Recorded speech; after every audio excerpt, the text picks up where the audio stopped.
ஆன்மீக துளிகள். ராமநாம மகிமை. கடவுளை விட கடவுள் நாமத்திற்கு மகிமை அதிகம் என்பார்கள். பஞ்சாட்சரம் என்று போற்றப்படும் நமச்சிவாய என்னும் நாமமே ஒரு வலிமையான மந்திரமாகும். ஓம் நமோ நாராயணா என்னும் நாமத்தை உச்சரித்துதான் பிரகலாதன் நரசிம்மரையே வரவைத்தார். அந்த ஓம் நமோ நாராயணா என்னும் நாமமே மோட்சத்திற்கான வழி என்று அறிந்து கொண்ட ஸ்ரீ ராமானுஜர் அதை திருக்கோஷ்டியூர் கோயில் கோபுரத்தின் மேல் ஏறி அனைவரும் கேட்கும் வண்ணம் உரக்கச் சொன்னார்.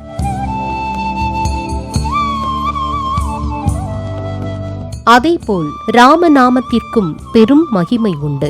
ராமநாமம் சொல்லியே ஆஞ்சநேயர் கடலை தாண்டினார். அந்த ராமநாமத்தை ஜெபித்துக் கொண்டே இருப்பதால்தான் அவர் எல்லையற்ற வலிமை கொண்ட சிரஞ்சீவி கடவுளாய் விளங்குகிறார். அந்த ராமநாம மகிமையின் பெருமையை உணர்த்த ஒரு கதை உண்டு. ஒரு ஊரில் ஒரு மூர்க்கன் இருந்தான். அவன் செய்யாத தவறுகள் இல்லை. அந்த ஊருக்கு ஒரு சமயம் ராமநாம பஜனை கோஷ்டி வந்தது. அவர்கள் பாடிய ராமநாம சங்கீர்த்தனம் அவனை மிகவும் ஈர்த்தது. ஆனால் அவனுக்கு அந்த பஜனைகள் பற்றியோ ஸ்ரீராமரை பற்றியோ எந்த அறிவும் இல்லை. இருந்தாலும் அந்த ராமநாமத்தால் ஈர்க்கப்பட்டான். அந்த பஜனை கோஷ்டியில் இருந்த ஒரு ஞானியிடம், என்ன பாடுகிறீர்கள், எதற்காக பாடுகிறீர்கள் என்று கேட்டான். அவரும், ஒரு முறை ஆத்மார்த்தமாக ராமநாமத்தை உச்சரி, ஆனால் அந்த பலனை எதற்காகவும் விற்காதே என்று கூறினார். அது மட்டும் அவன் மனதில் ஆழமாக பதிந்து விட்டது. அவர் சொன்னது போல் அமைதியாக அமர்ந்து மனதை ஒன்றி ஒரு முறை ராமா என்று கூறினான். அதற்கு பிறகு அதை மறந்துவிட்டு முன்பு போலவே மூர்க்கத்தனமான செயல்களில் ஈடுபட்டான். முடிவில் அவன் இறந்து போக அவன் ஆத்மாவை யமதர்மன் முன் கொண்டு நிறுத்தினார்கள். யமதர்மன் சித்திரகுப்தனிடம் அவன் பாவ புண்ணிய கணக்கை கேட்டார். சித்திரகுப்தனும் அவன் செய்யாத பாவங்கள் இல்லை, ஆனால் ஒரே ஒரு முறை ஆத்மார்த்தமாக ராமநாமத்தை உச்சரித்துள்ளான் என்று கூறினார்.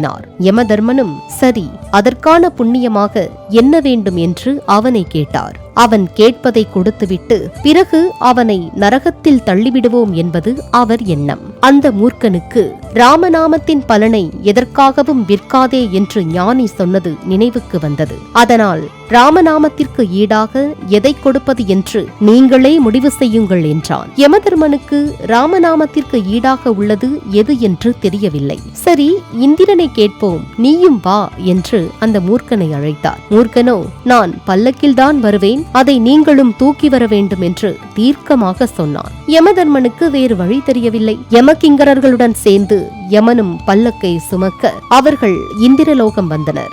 யமன் இந்திரனிடம் ராமநாமத்தின் மதிப்பை கேட்க, இந்திரனோ, என்னால் அதை மதிப்பிட முடியாது, வாருங்கள் பிரம்மாவை கேட்போம் என்றான். மூர்க்கனோ, இந்திரனும் பல்லக்கை சுமந்தால்தான் வருவேன் என்று சொல்ல வேறு வழியில்லாமல் இந்திரனும் சேர்ந்து பல்லக்கு சுமக்க அவர்கள் பிரம்மலோகம் வந்தார்கள். அங்கும் அதே நிலைதான். பிரம்மாவுக்கும் ராமநாமத்தின் உயர்வை எப்படி மதிப்பிடுவது என்று தெரியவில்லை.